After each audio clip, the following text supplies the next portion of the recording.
오늘은 7월 우리 첫날 월삭 새벽기도회로 드립니다. 7월 한 달도 주님의 은혜와 평강이 우리 모든 성도님들과 가정에 충만하시기를 기원합니다. 오늘 이 말씀을 통해서 하나님의 백성들, 하나님께서 특별히 하나님의 자녀로 삼은 믿음의 백성들에게 어떤 말씀을 하시는지, 하나님의 백성들 어떤 삶을 살아야 되는지를 다시 한번 잘 살펴볼 수 있어야 되겠습니다. 우리 1절의 말씀을 보시면 의를 따르며 여호와를 찾아 구하는 너희는 내게 들을지어다. 너희를 떠낸 반석과 너희를 파낸 우묵한 구덩이를 생각하여 보라 말씀하십니다. 의를 따르며 여호와를 찾아 구하는 너희라고 말하고 있죠. 하나님의 백성들을 가리키면서 한마디로 말하면 의로운 백성이라고 하겠습니다. 의로운 백성이라는 것은 의를 따르며 의를 찾아 구하는 자들이죠. 의라는 것이 뭡니까? 의는 하나님과의 바른 관계입니다. 그래서 의로운 백성이라는 것은 하나님 앞에서 이제 믿음으로 살려고 하는 자죠. 하나님과 바른 관계를 맺고자 하는 자들입니다. 전혀 의롭지 않은 자들을 하나님께서 그런 의로운 백성으로 삼아 주셔서, 그래서 너희는 하나님만을 잘 섬기는 자가 되라 말씀을 하시는데, 그게 뭐냐면 내게 들으라 또는 생각해 보라 하는 그런 말씀들입니다. 의의 백성들은요 반드시 하나님께 들어야 됩니다. 그냥 들어라 라고 말해도 되지 않습니까? 그런데 내게 들어라, 강조형으로 말하고 있거든요. 하나님의 말씀을 잘 들어라, 하나님께 나와서 듣고자 해라, 그리고 또 생각해 보라 라고 말하고 있습니다. 하나님의 백성들은 어떤 은혜를 받았는지를 생각을 해볼 수 있어야 됩니다. 뭘 생각해 보라는 것입니까? 너희를 떠낸 반석, 너희를 파낸 우묵한 구덩이. 여러분, 여기서 반석이라고 표현했습니다만 이 돌, 어떤 큰 돌을 말하는 거죠. 돌들을 이렇게 보면서 하나님께서 저기서 나를 떠내서 그냥 놔뒀으면은요 그냥 하나님의 평범한 돌입니다. 근데 거기서 나를 이렇게 떠내서 그래서 지금의 아주 귀한 존재로 만들어 주셨다는 것입니다. 여러분, 그런 얘기가 있지 않습니까? 유명한 조각가인 미켈란젤로, 그의 아주 걸작품들이 많이 있지만 그 중에서도 이 다윗상, 다비드상이라고 하는 것은 예술 작품으로도 그야말로 아주 굉장한 찬사를 받는 것이죠. 어떻게 그 대리석으로 그렇게 작품을 만들었나? 근데 그러한 그 작품들을 이제 만들게 됐을 때 사람들이 묻죠. 아니, 어떻게 이렇게 하나의 평범한 돌에서 이런 것들을 만들 수 있었느냐? 여러분, 그냥 놔둔 돌입니다, 이게. 그런데 이 미켈란젤로라는 하나의 전문가의 손길을 거치니까요, 그게 너무나 기가 막힌 작품으로 이렇게 나오는 것입니다. 마찬가지 여러분, 우리가요 놔두면 그냥 하나의 돌입니다. 지나가면서 툭 건드리면 치이고 그런 돌인데요. 근데 하나님께서는 바로 그러한 이 돌들에서 떠냈습니다. 그래서 우리를 하나님의 형상을 닮은 너무나 귀한 존재로 빚어주신 거죠. 그걸 생각해 보라는 것입니다. 또 파낸 우묵한 구덩이를 생각해 보라. 여러분, 이렇게 보면은 흙더미가 있지 않습니까? 흙더미를 이렇게 보면서 우리 생각해 봐야 됩니다. 하나님께서 나를 불러주시지 아니하셨다면 나는 그냥 저 평범한 흙더미에 불과했다는 것입니다. 그 흙더미 속에 일부러 그냥 있는 것이죠. 사람들이 그냥 밟고 지나가고 그런 흙더미.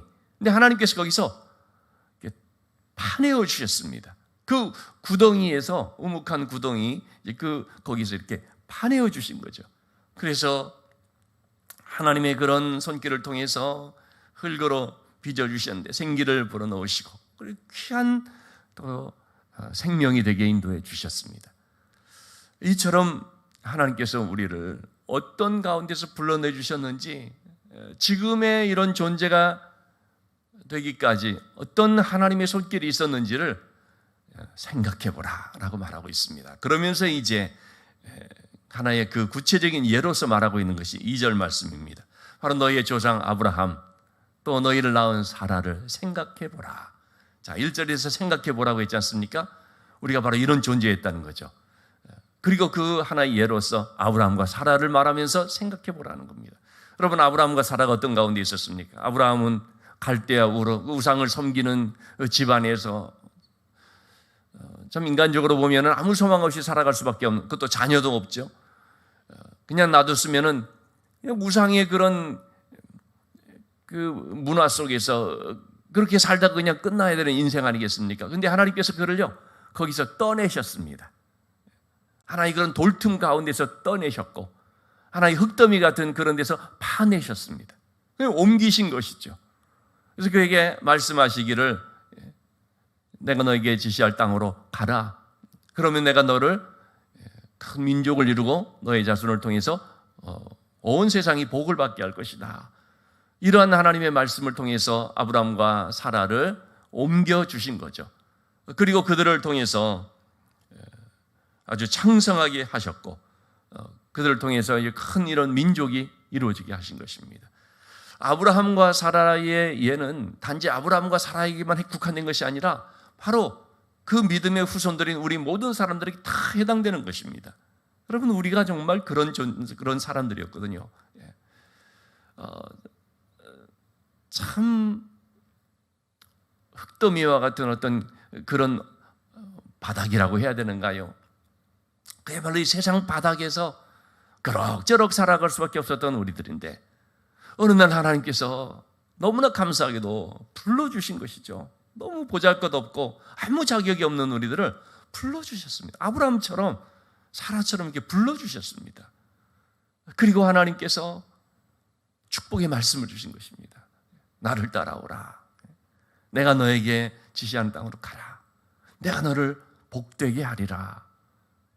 그리고 그 말씀대로 이루어 주셨죠. 정말 우리야말로 가장 복받은 사람들 아닙니까? 어쨌든 여러분, 우리가 비록 세상에서 어려움도 있고 어떤 고난도 있고 할지라도, 여러분, 우리가 보면 하나님의 은혜 안에서 가장 복받은 자들 아닙니까? 저도 마찬가지입니다. 그냥 하나님 불러주시지 않고 놔뒀더라면 그냥 그럭저럭 살다가 끝내는 인생, 그야말로 아무 소망이 없는 인생이 될 수 있었는데요. 근데 하나님께서 참 아무런 자격도 없는데 불러주셨어. 하나님 자녀 삼아주시고, 너는 나의 의로운 자라. 그래서 우리 그 구약에서는 그 용어를 여수룬이라는 표현을 썼죠. 여수룬, 의로운 백성이다. 자, 이러한 의를 따라야 되고 의를 찾아야 되는 백성들에게 주시는 하나님의 말씀을 오늘 우리가 보게 됩니다. 그 백성들은 그러면 어떤 삶을 살아야 되는가? 4절의 말씀을 보시면 내 백성이여 내게 주의하라. 이제 그렇게 하나님의 은혜를 입은 의롭다 여김을 받은 백성들은 반드시 어떤 삶을 살아야 되느냐? 하나님의 말씀에 주의해야 됩니다. 내게 주의하라. 여러분, 여기서 주의하라는 말이 뭡니까? 경청하라는 말입니다. 하나님의 그 말씀에 대해서 주의 깊게 들으라라는 것인데요, 경청하라는 거죠. 우리 이사야서 66장에 보면 그렇게 나오게 됩니다만, 하나님의 말씀 앞에서 두려워 떠는 자 그를 내가 돌보겠고 말하지 않습니까? 이렇게 하나님의 말씀에 두려워 떨 줄 알고, 그래서 그 말씀을 정말 깊이 새기는 그러한 사람들, 이들이 바로 하나님의 은혜를 입는 자인 것입니다. 왜 하나님의 말씀에 주의하라고 말하는가? 왜 귀를 기울이라고 말하는가? 율법이 나에게서 나갈 것이기 때문에.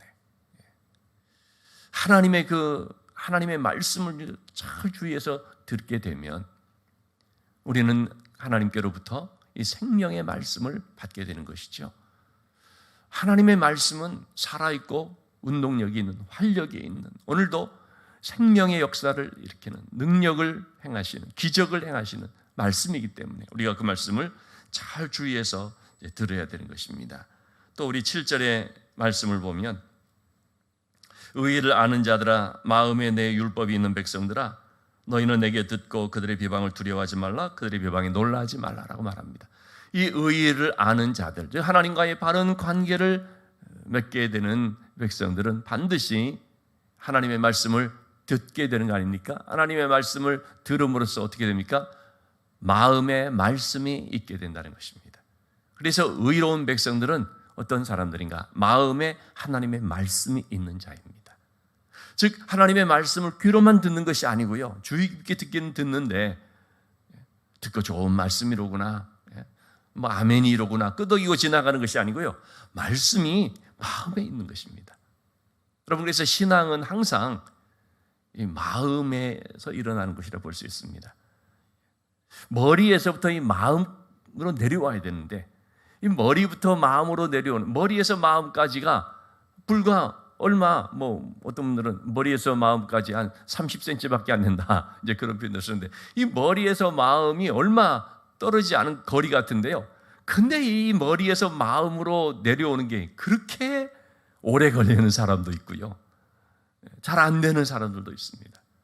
우리의 신앙이라는 것은 머리에 머무르는 것이 아니고 입술에 머무르는 것이 아니고 마음에 있어야 되는 거죠. 말씀이 마음에 있어야 되고, 하나님 사랑하는 것이 머리로만 알고 입술로만 고백하는 것이 아니라 마음에서 일어나는, 하나님께서는 이사야서 말씀을 통해서 계속 말하는 그거 아닙니까? 너희가 입술로는 나를 공경하는데 마음은 내게서 멀도다. 정말 우리에게 이 마음이 있어야 됩니다. 하나님을 사랑한다라고 하는 것이 마음으로 할 수 있어야 되죠. 하나님의 말씀이 마음에 있어야 됩니다. 말씀이 마음에 있다는 것은 뭡니까? 말씀이 나를 주관하고 있다는 거 아니겠습니까? 말씀이 내 삶에 깊이 영향을 끼치고 있다는 거 아니겠습니까? 의로운 백성은 반드시 하나님의 말씀을 마음에 품고 살아가고 그 말씀을 따라 살기를 힘쓰는 사람들이라고 하겠습니다. 이러한 백성들에게 하나님께서 주시는 말씀은 두려워하지 말라는 것입니다. 여러분, 하나님과 의로운, 즉 하나님과 바른 관계 속에 있으면요, 그러면 반드시 하나님께서 우리의 삶을 붙잡아 주십니다. 바른 관계 속에 있으니까, 여러분, 잘 하나님과 딱 맞춰져 있으니까, 그러니까 당연히 어떻습니까? 하나님께서 이제 책임져 주시는 것이죠. 그래서 다니엘과 세 친구들의 예를 보게 되면은 하나님과 바른 관계 속에 살기를 힘썼거든요. 그들이 바벨론이라고 하는 땅에 살고 있었을지라도 그럼에도 그들에게는 뜻을 정하여서 하나님을 바르게 섬기는 믿음이 자리 잡고 있었습니다. 그래서 아무리 세상이 바벨론 세상이고 바벨론 문화권이라 할지라도요, 믿음으로 사는 자는 그렇게 삽니다. 오늘날도 우리가 이 세상을 살아가면서 아무리 이 세상이 이렇다 저렇다 너무나 타락하고 정말 말세야 이렇다 할지라도요, 여러분, 믿음으로 사는 사람은 그렇게 살아갑니다. 아무리 우리 청년들이, 청년 문화가 너무나 참으로 저희 자유분방하고 너무 세속적이고, 그래서 교회를 다니는 청년들도 예전과 같지 않게 신앙의 수준이 너무 하락했다, 그런 얘기들이 막 있다 할지라도요, 믿음으로 사는 사람은 그렇게 살고요, 믿음의 그런 청년 공동체는 또 그렇게 해나갑니다. 제가 지난 우리 찬양 예배 때 이제 우리 남충현 선교사님 이제 말씀을 전해주지 않습니까? 터키에서 이제 오랫동안 이제 선교 사역을 하면서 이제 교회가 우리 한국 아주 큰 몇 교회들이 같이 연합해서 굉장히 참 괜찮은 교회를 이렇게 지어준 거거든요. 그래서 해마다 단기 선교팀이 이제 오는데요, 어느 교회에서는 청년들이 한 20명씩 매 기수마다 온다는 거예요. 250만 원 이렇게 비용이 드는데 와가지고 봉사하고 선교 봉사하고, 그리고 그러니까 거기에 여러 가지 그런 교회 보수도 하고 주변에 좀 이렇게 섬길 것들 하고, 해마다 그렇게 온다는, 제가 참 놀랐습니다.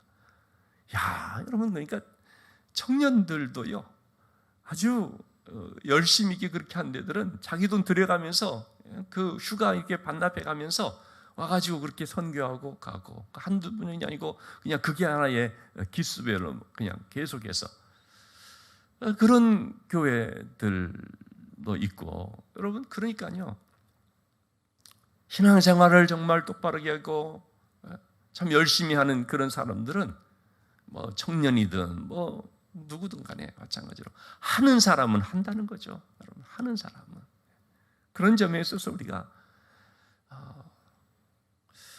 참 남들 볼 것이 없다는 거죠. 세상이 어떻다 정말 핑계댈 것이 없다는 것입니다.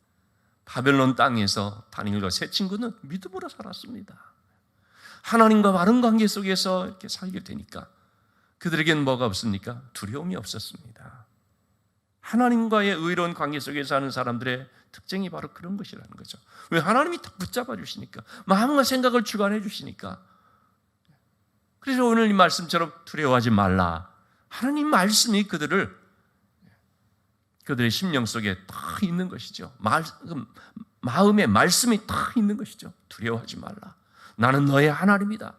이런 말씀이 딱 있으니까 그러니까 뭐 어떤 금신상에 절하라 위협을 해도 또는 하나님을 믿고 의지하는 그 삶에 대해서 막 비방하고 다니엘과 같은 경우에 하나님께 기도한다는 것 때문에 주변에 모함을 받아서 그러니까 비방을 받고 막 그래도 놀라지 아니하고 두려워하지 아니하고 하나님께 맡기고 죽으면 죽으리라도 가는 거죠. 풀무불에 들어가야 된다면 들어가는 것이고 사자굴에 들어가라 한다면 들어가는 것이고 어차피 인생 우리가 한 번 사는데 그 인생 그것도 우리가 뭐 죽음으로 끝나는 것이 아니라 이 세상 가운데서 하나님 잘 섬기다가 또 하나님께서 부르시면 할렐루야 하고 천국 가는 것이고 그런 어떤 당당한 자세로 우리가 살아가야 되는 것인데 그런데 참 연약해지고 비굴해져서 참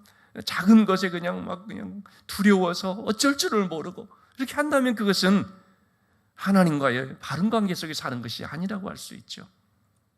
하나님과의 바른 관계 속에 사는 사람은 의로운 백성들은 이렇게 두려워하지 않는 삶을 살게 되는 거죠.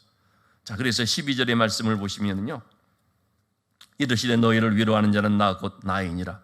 나는 어떠한 자에게 죽을 사람을 너는 어떠한 자에게 죽을 사람을 두려워하며 풀같이 될 사람의 아들을 두려워하느냐.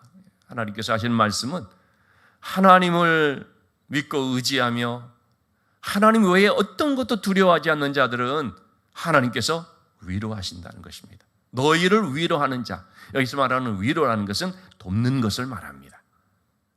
너희를 돕는 자, 너희를 건져내 주시는 자, 너희의 삶 가운데 역사를 행하여 주시는 자 누구냐? 나다. 너희를 진짜 위로하는 자는 나다. 하나님 그렇게 말씀을 해주십니다. 그런데 너희는 어찌하여서 죽을 사람을 한낱 육체에 불과한 그런 사람들을 두려워하느냐? 풀같이 곧 시들어져 버릴 그런 사람들을 왜 그렇게 두려워하느냐? 잠시 있다가 져버리는 하나의 꽃과 같은 그런 어떤 권세를 가지고 있는 그런 정도의 사람들을 왜 그렇게 두려워하느냐? 하나님 그렇게 말씀을 하고 있습니다. 나는 너희를 위로하는 자다. 여러분 이러한 하나님의 말씀을 우리가 기억하면서 모든 만물의 주관자가 되시는 하나님만을 의지하는 강건한 믿음으로 믿음의 심지가 견고한 삶을 우리가 살아야 되겠습니다. 7월 한 달의 삶을 살 때도 나는 의로운 백성이다 하는 이 어떤 자긍심, 영적 정체성, 내가 누군가, 나는 하나님의 의로운 백성이다 하는 이 정체성을 우리가 분명히 해야 되겠고요. 의로운 백성은 어떤 사람이냐? 하나님 말씀을 잘 듣는 자다. 하나님의 말씀이 마음에 있는 자다. 하나님이 아닌 어떤 것도 두려워하지 않는 자다. 이것을 우리가 잘 깨닫고, 그래서 여러분 이번 한 달도 하나님의 능력의 손 안에서 담대하여 하나님의 위로를 늘 힘입을 수 있는 복된 삶이 될 수 있기를 주님의 이름으로 축원합니다.